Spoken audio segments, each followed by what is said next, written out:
Mobile চোর সন্দেহে বুধবার সন্ধ্যায় ঢাকা বিশ্ববিদ্যালয়ের ফজলুল হক হল থেকে তোফাজ্জেলকে আটক করে শিক্ষার্থীরা নিয়ে যাওয়া হয় গেস্ট রুমে। সেখানে প্রথম দফায় মারধর করা হয়। বিরতি দিয়ে হলের ক্যান্টিনে খাবার খাওয়ানোর পর নেওয়া হয় এক্সটেনশন ভবনের গেস্ট রুমে।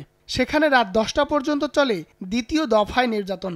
অর্ধশত শিক্ষার্থীর মারধরে নিস্তেজ হয়ে পড়লে আহত তোফাজ্জেলকে নেওয়া হয় শাহবাগ থানায়। সেখান থেকে মধ্যরাতে ঢাকা মেডিকেলে নিলে চিকিৎসক তাকে মৃত ঘোষণা করেন। ও মেন্টালি প্রবলেম আর সমস্যা ছিল, মানসিক সমস্যা।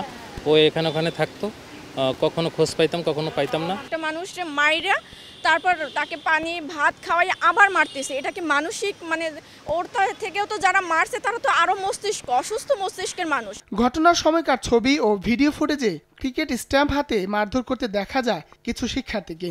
তবে নিজেদের দায় অস্বীকার করে তারা বলেন, মোবাইল ফোন চুরি করায় জুনিয়ররা তাকে আটক করেছিল।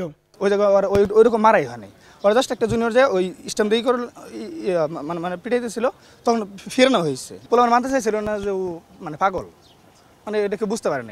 ঘটনাটিতে শাহবাগ থানায় হত্যা মামলা দায়ের করেছে বিশ্ববিদ্যালয় কর্তৃপক্ষ। গঠন করা হয়েছে 7 সদস্যের তদন্ত কমিটি। আমাদের প্রশাসনিক প্রক্রিয়া চলছে একদিকে, আর একটা হলো আইনি প্রক্রিয়া চলছে।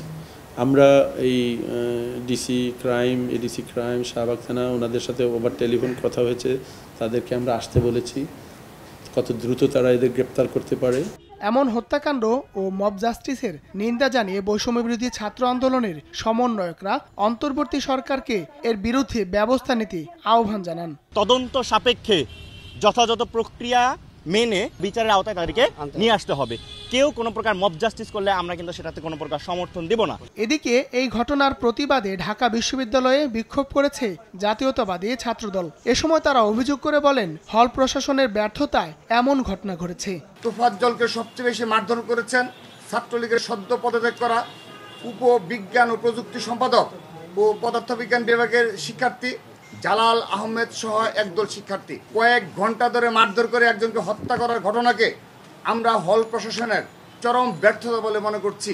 বরিশাল বিএম কলেজ থেকে অ্যাকাউন্টিংয়ে মাস্টার্স সম্পন্ন করেছেন তোফাজ্জল হোসেন। সড়ক দুর্ঘটনায় 8 বছর আগে মারা যান বাবা। লিভার ক্যান্সারে মা মারা যান 5 বছর হলো।